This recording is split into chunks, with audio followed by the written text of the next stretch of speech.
السلام علیکم ورحمۃ اللہ وبرکاتہ۔ بسم اللہ الرحمن الرحیم۔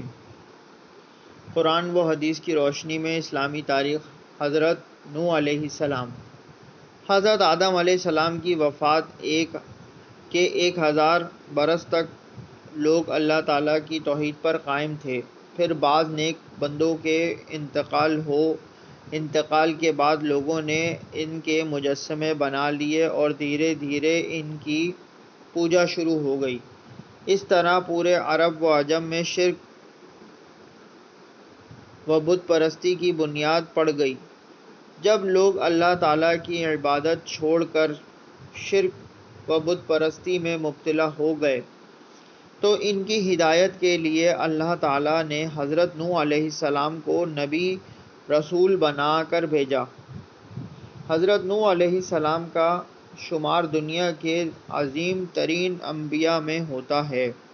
وہ سب سے پہلے نبی اور رسول ہیں۔ حضرت ادریس علیہ السلام کی تیسری پشت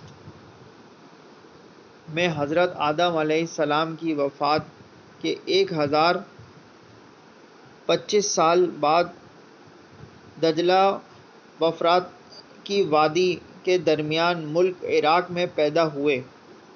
اللہ تعالیٰ نے قرآن پاک میں 43 مقام پر ان کا تذکرہ فرمایا ہے۔